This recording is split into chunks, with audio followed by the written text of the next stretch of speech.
उन्होंने कहा देखें धरती पर कितने लोग हमारी पूजा पाठ अच्छे से कर रहे हैं, हमारा मतलब कितना वो है मान जाने धरती पर। तो छठ माता ने कहा हम नीचे उतर के देखते हैं कि जो है धरती पर कितने लोग हमारा मान जान कर रहे हैं।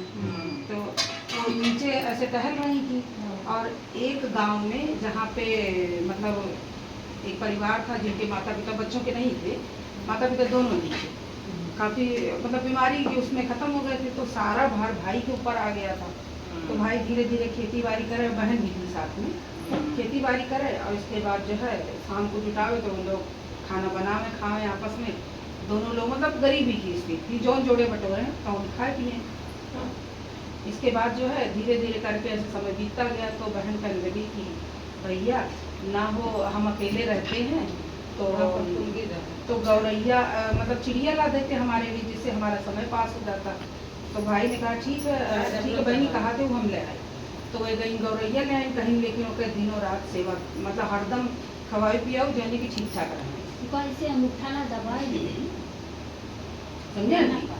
तो कहीं की जो नहीं ठीक ठाक रहा है वो कहीं ठीक है ला दिए। फिर धीरे धीरे वो लोग अपना मतलब बच्ची जो है वो जो उनकी बहन थी वो गौरैया की देख रेख में लग गई, खाना पीना बनाए। जब भाई चला जाए बाहर मजदूरी करने तो फिर ये अपना गौरैया को देखें, उनको खिलाना पिलाना करें। फिर इसके बाद कहीं भैया इतने में खर्च पूरा नहीं होता है, आप धीरे धीरे करके बाहर चले जाइए, लेकिन हम अकेले हो जाएंगे उससे पहले आप अपनी शादी कर लीजिए।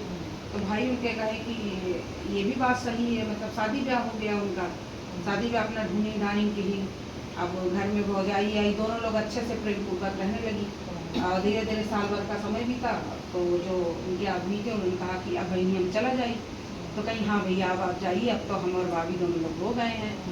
तो अच्छा दोनों लोग प्रेम पूर्वक रह रही थी। फिर जब भाई उनके चले गए, साल भर बीत गया, तो ये इनकी भाभी का दिमाग ऑटोमेटिक बदल गया, पता नहीं क्या हो गया कि ये उसको जैसे कहीं जाए लौट के आए तो डांटने लगे, उल्टा सीधा बोलने लगे। फिर एक दिन क्या की कि ऐसे बोली करने लगी कि तुम ऐसे निकल जाती हो, आती नहीं, तुमको आज खाना नहीं देंगे, जाओ यहाँ से। तो वो क्या की, वो गई रोने लगी, कहीं कि अब तो भैया भी नहीं है तो हम क्या करेंगे।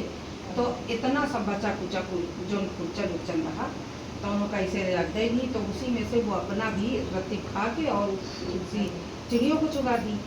इसके बाद जो है फिर अपना ऐसे करके 2-4 दिन और बीता। इसके बाद फिर एक दिन गुस्सा आई तो कहीं कि आज तुमको खाना ही नहीं देंगे, तुम जो है तुम पता नहीं कैसी हो और तुम कहना नहीं मानती। और वो भी जाती थी लकड़ी पतली बीनने के लिए कि घर का और मतलब हाँ घर का काम चले। तो फिर धीरे धीरे करके ऐसे उसको खाना नहीं दी। जब खाना नहीं दी तो वो चिड़िया को क्या देती, चिड़िया को भी वो कुछ नहीं दे पाई। तो उधर अगले दिन उसने देखा कि वो घर से बाहर चला, मतलब चिड़िया अधमरी हो गई थी, उनको कुछ खाने पीने को मिला ही नहीं, तो अधमरी हो गई थी। तो वो आके देखी कहीं कि चिड़िया, हमारी चिड़िया भी मतलब मर ही जाएंगी और हम क्या करें, मतलब खाने पीने के लिए उनके लिए भी कुछ नहीं था। तो घर से बाहर निकल गई क्योंकि भाभी ने कहा ही था कि घर से बाहर चले जाओ। तो घर से बाहर चली गई, एक जगह जो है खेत में बैठ के अपना रो रही थी। तो वहाँ पर एक मतलब एक सुंदर औरत भेड़ बकरियों के बीच में आई चराती हुई। इनको देखी तो पूछी कि बच्चा क्या हो, क्योंकि माता जी यही देखने तो निकली कि कौन क्या कर रहा है। तो कहीं कि बच्चा क्या हुआ है। तो इन्होंने बताया क्या बताएं आपको, आप जो अपना काम कर रही करिए, कहीं नहीं बताओ तो तुम।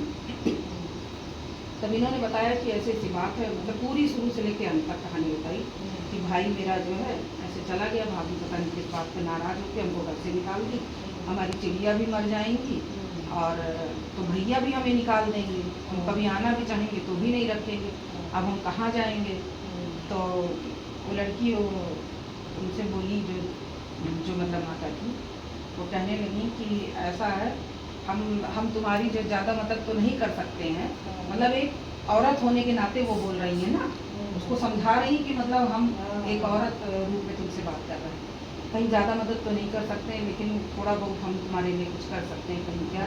कहीं कि ऐसा करो, ये जितनी मिट्टी यहाँ पड़ी है, जितनी तुम मिट्टी ले सकती हो अपने दुपट्टे में, कपड़े में, किसी भी चीज़ में रख लो और सारी मिट्टी ले जा करके अपने यहाँ किसी का उसके नीचे रख देना और थोड़ी सी मिट्टी अपने डाल देना जहाँ तुम्हारी चिड़िया होती, और किसी से कुछ बोलना चालना नहीं, चाहे तुम्हें कोई कितना भी करे। तो कह रही कि आपके कहने से सब कुछ हो जाएगा, कहीं कि तुम ले जाओ, मेरा कहना मानो। तो ले गई और ले जाके और रख दी। फिर सुबह देख रही हैं कि चिड़िया उनकी अच्छी तरह से खूब चहचहा रही हैं और नीचे उसके नीचे देख रही कि सब सोना चांदी में परिवर्तन हो गया। अचानक उनके भाई के दिल में ये भी हुआ कि जो है मतलब इतना दिन हो गया है, घर चले, मतलब घर पे हमारे क्या हो रहा है। तब जो है उसी समय वो भी लौट के आए और देखे कि सब कुछ हमारे घर में, मतलब उनको भी पूरी कहानी सब पता चली। देखे कि हमारे भी दिन अच्छे हो गए, सब कुछ अच्छे से क्या हुआ, कैसे क्या हुआ, कैसे हम लोग इतने ऐसे मतलब अचानक इतना सब कुछ बदल गया। तो उन्होंने सारी बात बताई, कैसे से बात की। बोलो चटमा रानी की जय, जय चटमा रानी चटपट में पूरा किया।